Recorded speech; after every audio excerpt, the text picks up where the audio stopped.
Normal से कम समय में इजैकुलेशन हो जाए या वीर्य डिस्चार्ज हो जाए तो उसको हम लोग शीघ्र पतन कहते हैं।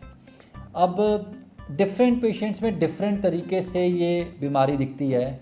कुछ लोगों में क्या दिखता है कि फोरप्ले के टाइम पे, जब सेक्स प्रॉपर स्टार्ट नहीं हुआ है, उसी टाइम पे इजैकुलेशन हो जाता है, डिस्चार्ज हो जाता है। कुछ लोगों में क्या होता है कि फोरप्ले हुआ, सेक्स स्टार्ट हुआ, जैसे ही इंसर्शन हुआ, जैसे ही पीनिस को इंसर्ट किया गया, इमीडिएटली डिस्चार्ज हो गया। और कुछ लोगों में क्या होता है कि इंसर्शन भी हो जाता है, लेकिन जो ड्यूरेशन होती है, जो टाइम होता है, वो बहुत कम होता है। इतना कम होता है कि पेशेंट भी सेटिस्फाइड फील नहीं कर पाते हैं, पार्टनर भी सेटिस्फाइड फील नहीं कर पाते हैं। तो वो टाइम है कितना, मेडिकली हम क्या टाइम बोलते हैं?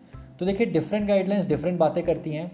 कुछ गाइडलाइंस कहती हैं कि अगर सेक्सुअल इंटरकोर्स के दौरान 2 मिनट से भी कम टाइम में इजैकुलेशन हो जाए तो उसको प्रीमेच्योर इजैकुलेशन बोला जाएगा। और कुछ गाइडलाइंस कहती हैं कि अगर 1 मिनट से कम टाइम में इजैकुलेशन हो जाए तो उसको प्रीमेच्योर इजैकुलेशन बोला जाएगा। इंपॉर्टेंट बात ये ध्यान रखने की है कि ये समस्या 6 महीने से भी ऊपर समय तक लगातार चलती रहनी चाहिए, तभी हम एक मेडिकल डायग्नोसिस बनाते हैं। कि कुछ लोगों का जो लिंग होता है, जो पीनिस होता है, वो इनहेरेंटली बहुत ज़्यादा सेंसिटिव होता है, नॉर्मल से ज़्यादा सेंसिटिव होता है। अब देखिए, जितना ज़्यादा सेंसिटिव होगा उतना जल्दी एक्साइटमेंट के टाइम पे क्लाइमेक्स तक पहुंचेगा इंसान, और जितना जल्दी क्लाइमेक्स तक पहुंचेगा उतना जल्दी डिस्चार्ज होगा। तो ये भी पाया गया है कि ब्रेन में कुछ केमिकल्स होते हैं, स्पेशली एक न्यूरोट्रांसमीटर होता है जिसका नाम होता है सेरोटोनिन। अगर उसके लेवल्स कम हो तो पीनिस की जो एक्साइटमेंट है, उन लोगों में एक्साइटमेंट थोड़ी ज़्यादा जल्दी आती है, प्रीमेच्योर इजैकुलेशन होता है। इसके अलावा कई और चीज़ें भी पाई गई हैं। मान लीजिए कोई नए पार्टनर के साथ आपका इंटरकोर्स हो रहा है, या फिर आप नया सेक्स करना शुरू किया आपने, तो क्योंकि नया है, स्टार्टिंग है, एक्साइटमेंट ज़्यादा है, तो उसमें भी कई बार जल्दी डिस्चार्ज हो जाता है। कई लोगों में पाया गया है कि अगर एंग्जाइटी है, मन में घबराहट है, उसकी वजह से डिस्चार्ज जल्दी होने लगता है।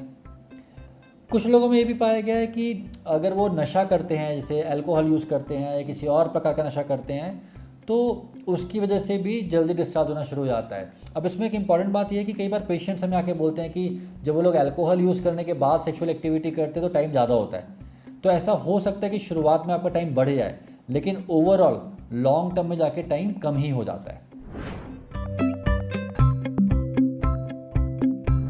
आमतौर पर ट्रीटमेंट से पहले हम नॉर्मल ब्लड टेस्ट करा लेते हैं, देख लेते हैं कि लीवर फंक्शनिंग ठीक है कि नहीं है, किडनी फंक्शनिंग ठीक है कि नहीं है, थायराइड के लेवल्स ठीक है कि नहीं है।